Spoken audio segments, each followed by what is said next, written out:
Good morning. Good morning. Boy, it feels good to be back for a day. Back in Tennessee. After a good trip to Georgia. Thank you, Aaron and Christy. Incredible people, incredible event. Man, I was so excited. Deep people. So if you're out there, Coach Michael Bird, it's 5:57 Central Standard Time. Thank you for watching. Good morning, Mike. All the people that watch me on YouTube. Brad, thank you for being so committed. Chicken lays an egg and she's involved. The hog gives his meat, he's committed. Which are you, the chicken or the hog? Come on, Jimmy. The chicken or the hog? That's what I used to tell my basketball players, guys. Jay Cash out there referring us to people for speaking engagements. Thank you, sir. Thank you, man. There's probably been nobody fight for us harder than Jay.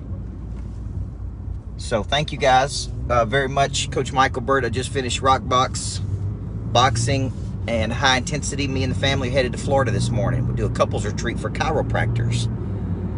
So we got all chiropractors. Good morning, John Hart, coming to our house in Florida. And me and Dr. Nathan Unruh are going to be doing a couples retreat for 12 to 15 couples down there. Brian White, good morning to everybody that's joining me. Ryan, good morning to you. So here's what I got today. Remarkable boldness. Last night I did my webinar, and you need to go back and watch it on YouTube. Speak and Grow Rich. And I'm always looking for what separates people, right? Like I'm doing that because I got the Michael Bird School of Speaking coming up on the 23rd and 24th, and it takes boldness. What I'm coming to really understand is there's certain key elements that very successful people have, or people that are doing big things. And I'm like trying to really narrow it down. Dr. Elko would tell you there's 5, right? Intrinsic motivation, resilience, connection. Good morning, Jackie. Or Jock. Good morning, Jock. But one of the things that separates people is boldness. And I like to give an adjective before something to make it more descriptive.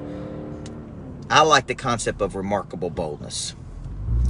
And we live in a world where everybody's offended by something. Everybody's mad at somebody. Everybody's doing something. What we have to do is be true to who we are. And I think one of the things we do much of our lives is we try to be what other people want us to be. And then we try to sail to or get on a stage and speak to what we think people want to hear. And I actually think we should be doing this the opposite direction. I think we should be remarkably bold in what we believe. And a boldness is a willingness to take an initiative. Boldness is a willingness to place yourself in a position where other people could critique you. Boldness is the ability to pick up the phone and call somebody you're scared to call and to put a partnership together. Boldness is the ability to ask for what you think you're worth. Boldness is the ability to just, it's just to not be unencumbered to go out into the marketplace. Because I'm on the phone a lot every day, negotiating, talking to people, dealing with people. And, where I am at 45 years old is this, man. I'm just getting to where I'm remarkably bold. And if you don't like it, you don't like it. I'm not looking for you. 7 billion people on planet Earth. They're pumping them puppies out left and right. Man, I'm only looking for people that are looking for me. And the way to find people that are looking for you is to come out of the gate and really be powerful in what you believe and why you believe it and what you do and how you do it and what your value is and what it's not. And don't let people run over you. Don't let people degrade you. Don't let people shame you. Don't let people just go out there and be bold. So where does remarkable boldness come from? Because I'm just now starting to get this at 45 years old. And I think it comes from a deep conviction, which is a deep-seated belief inside of a person, over a demonstrated capacity. Some people are bold that don't need to be bold. Some people are bold that haven't paid the price. Some people are bold that are not any good. Some people are bold that think they're better than what they are. The market's telling you exactly where you are in relationship to your skill set. Okay, so when it comes to speaking, and I know a lot of people want to speak, coach, train, lead, write books. That's why I'm doing the whole Michael Bird School of Speaking. I think boldness actually starts with humility. Now, you're going to say, well, how does boldness start with humility? You start by recognizing where you are in relationship to your skill set. And then you work on that skill set. You become totally humble, totally teachable, totally coachable, right? You come in with a beginner's mind, and then you work the muscle for years and years and years and years and years, and you get feedback and feedback and feedback, and you get more confident and more confident and more confident, and then you land. It's like boldness is landing, like sticking it when you're in gymnastics. Like boom, you land. You're like, man, all right, now I've got something to say. Now I've been doing this long enough that I have something valuable to say. Now the market has told me what that value is. And so if you're out there, you know, one of the things we're trying to get people to do is just be remarkably bold. I'm trying to get my salespeople to be bold, to state your position. Let me tell you the intention of my phone call. What I'm really trying to do is help you make a decision. You saw Coach Burt speak. You said you wanted to go pro. You said you wanted to play at the next level. Man, what would prohibit you from doing that?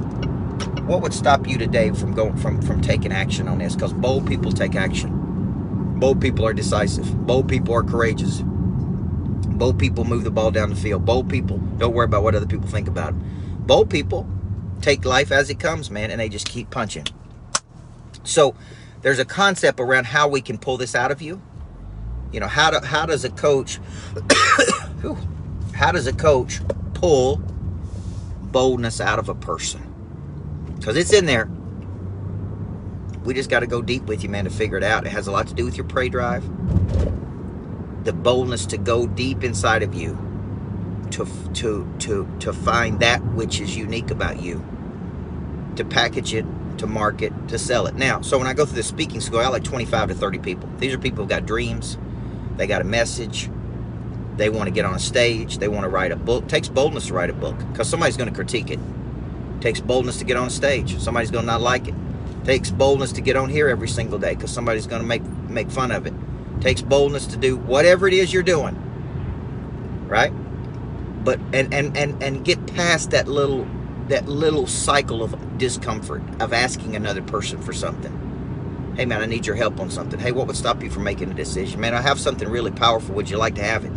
If I was selling coffee, a cup of coffee, I'd say, man, if I was working at Starbucks in person, because man, I just don't know, I'd say, man, I got a cup of coffee. It's really good. It's incredibly overpriced, but we provide it for you, and we've got a great environment. It's $4. Would you like to have it? Jimmy, would you like to have it? That's right. Don't be a little Mitch. Little Mitches go around the world, and they're not bold. Okay? And don't let anybody tell you what you're worth. Don't let anybody tell you that you're right. I've helped people and helped people and helped people and them still be negative to me, man. They don't control my worth. I'm bold. If they don't like it, move on to somebody else. Go get you another coach. Okay? So go get you somebody else who you can try to run over. But it ain't me.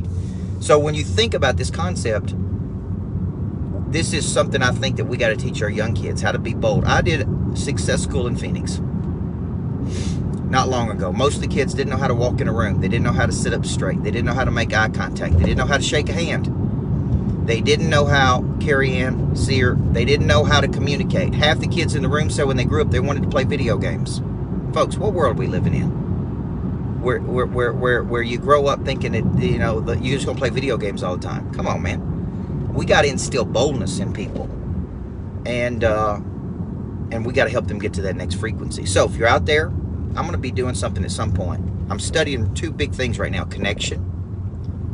I'm studying connection at a very deep level. I'm going to be offering something at some point. If you come to Michael Burt School of Speaking, I'll show you how to connect to people.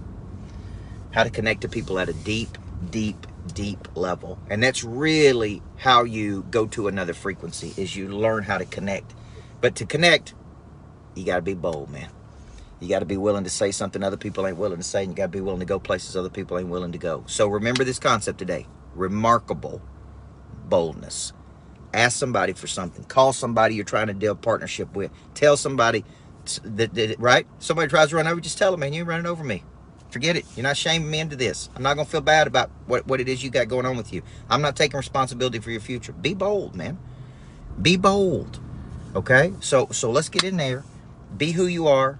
Good morning to everybody. You guys have a great day. I'm headed to Florida for a couples retreat. Got taking the whole family. Eli, Ella Grace, everybody. So it's going to be a great trip. Love you. See you guys. Remarkable boldness.